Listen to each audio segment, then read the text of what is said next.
आज हम तत्वों की वर्गीकरण के बारे में बात करेंगे। तत्वों को समझना बहुत जरूरी है क्योंकि ये हमारे चारों ओर हैं और हमारे जीवन का हिस्सा हैं। सबसे पहले हम तत्वों को उनके भौतिक और रासायनिक गुणों के आधार पर वर्गीकृत करते हैं। तत्वों को मुख्यतः 3 श्रेणियों में बांटा जाता है: धातु, अधातु और अर्धधातु।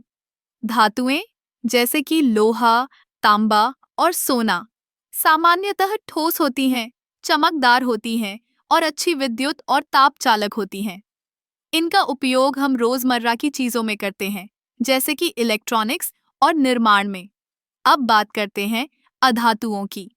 अधातुएं जैसे कि ऑक्सीजन, नाइट्रोजन और सल्फर आमतौर पर ठोस, तरल या गैस के रूप में होती हैं। इनका उपयोग जीवन के लिए आवश्यक है, जैसे कि ऑक्सीजन हमारे सांस लेने के लिए जरूरी है। अधातुएं धातुओं की तुलना में कम चालक होती हैं और इनमें धातुओं की तरह चमक नहीं होती। फिर आते हैं अर्धधातुओं पर।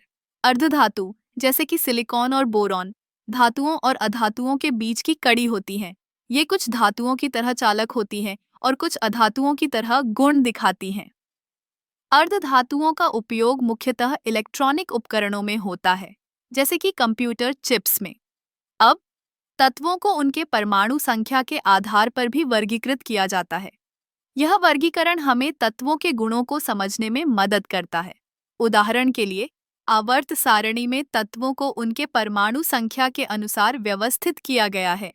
यह हमें दिखाता है कि कैसे तत्व एक दूसरे से संबंधित हैं।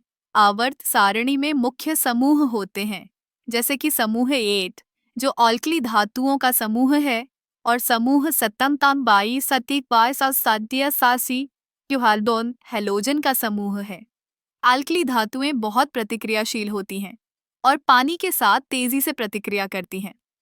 वहीं हैलोजन जैसे कि क्लोरीन और ब्रोमीन गैस या तरल रूप में होते हैं और ये भी बहुत प्रतिक्रियाशील होते हैं। इसके अलावा हमें ट्रांजिशन धातुओं का भी ध्यान रखना चाहिए। ये धातुएं जैसे कि आयरन, कॉपर और निकेल विशेष गुणों के लिए जानी जाती हैं।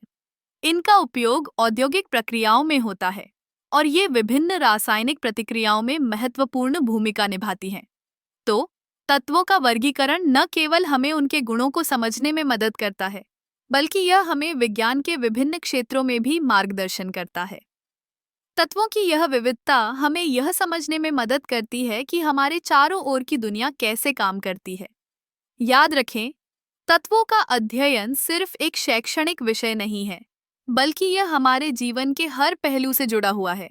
इसलिए तत्वों की वर्गीकरण को समझना न केवल आवश्यक है, बल्कि यह एक रोमांचक यात्रा भी है।